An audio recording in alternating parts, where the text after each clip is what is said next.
Welcome to the deep dive.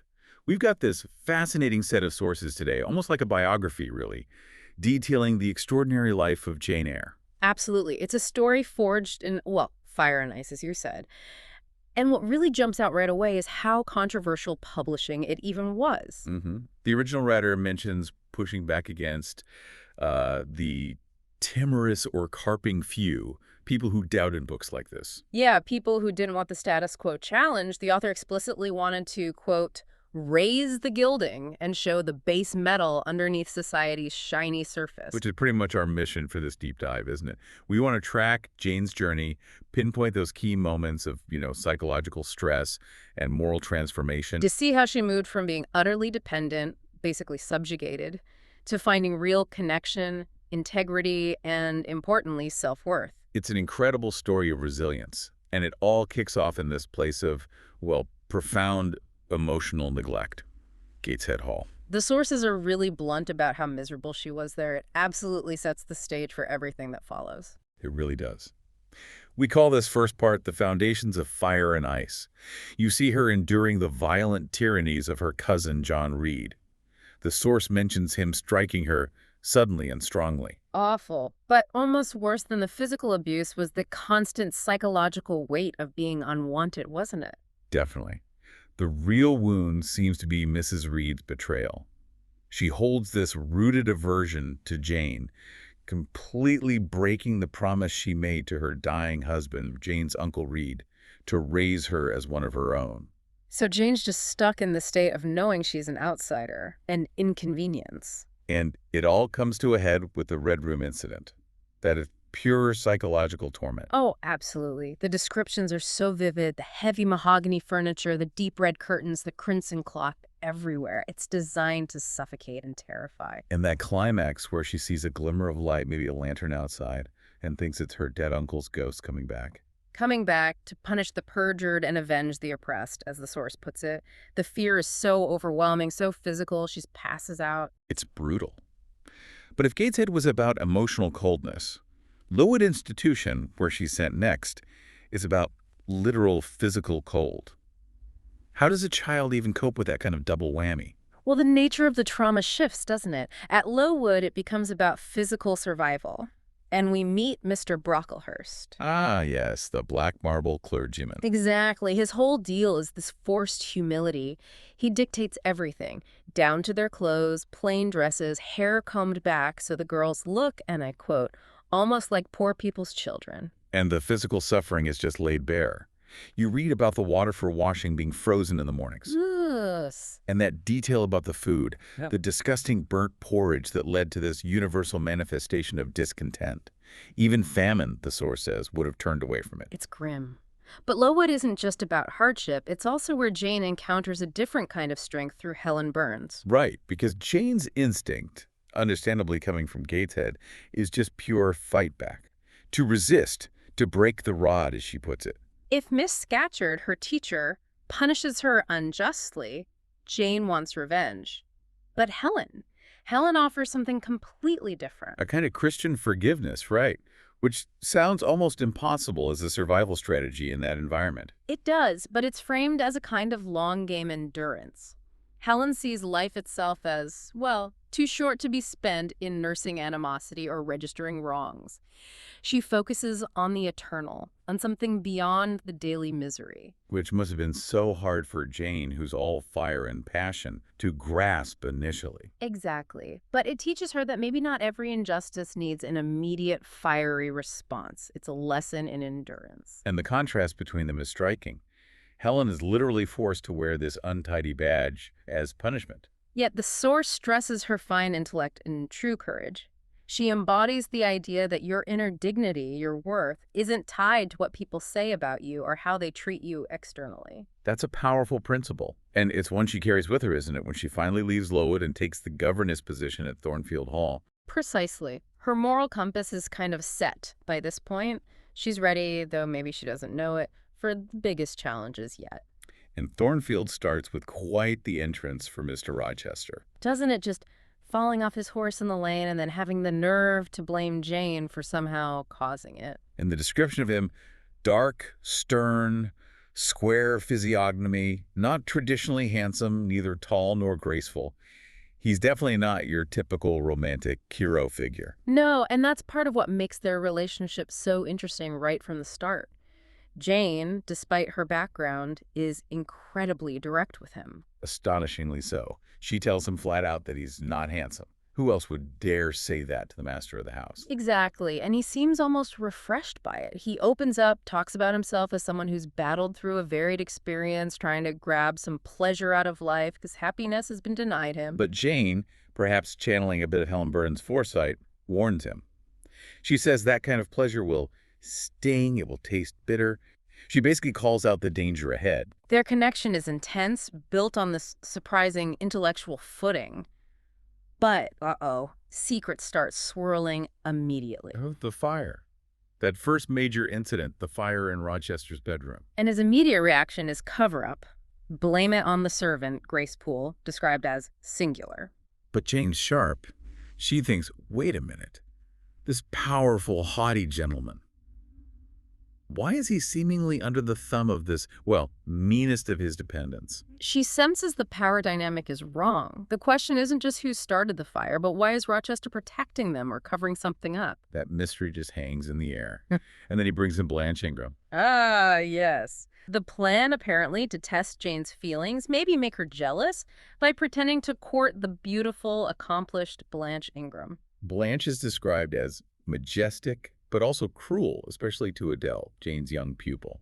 Jane sees right through her, notes she's showy, but she was not genuine. And this leads to one of my favorite moments showing Jane's self-awareness. The portraits. Oh, the portraits, yes. She doesn't just pine away, she sits down and sketches 2 pictures. One is Blanche, an ivory miniature, capturing that perfect external beauty.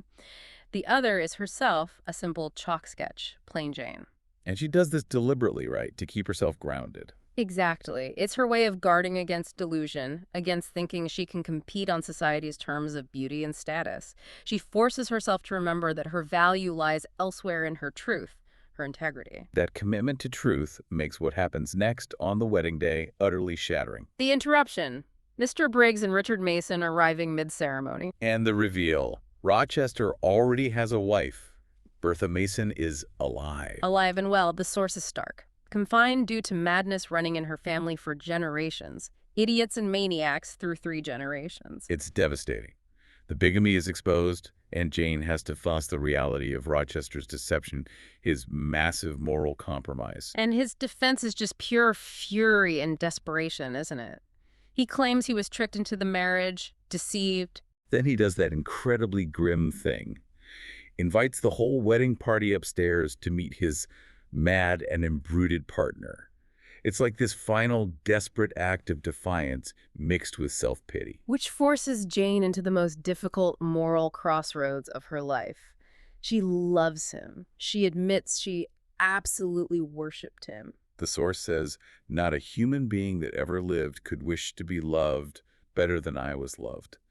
The temptation to stay, to have that belonging she's always craved, must have been immense. He pleads with her, proposes they run away to France, live this guarded and most innocent life together. But she can't. She holds on to her principles. She tells him they were born to strive and endure. She has to leave him, leave everything. That act of fleeing Thornfield, that's the ultimate test of everything she's learned, everything she believes in. And the immediate result is just crushing.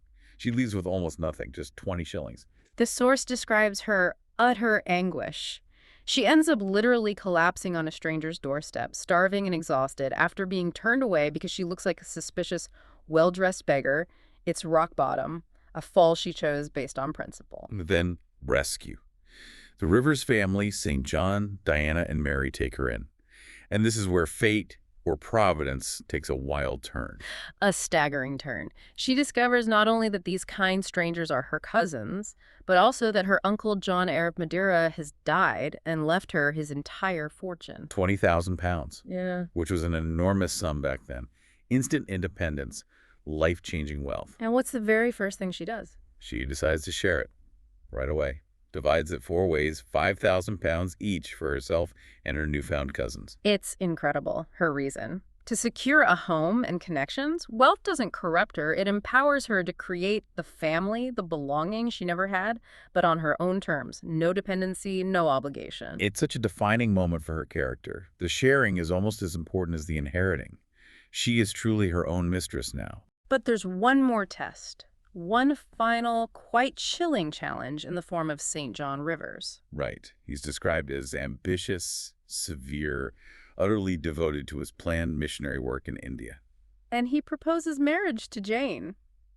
But it's the coldest proposal imaginable. He literally tells her she's formed for labor, not for love. He doesn't love her. He needs a suitable, hard-working missionary's wife for his work in India. It's purely practical, duty-bound. A proposal entirely of the head, zero heart. And Jane sees it for what it is. She calls him cold as an iceberg. She refuses him, right?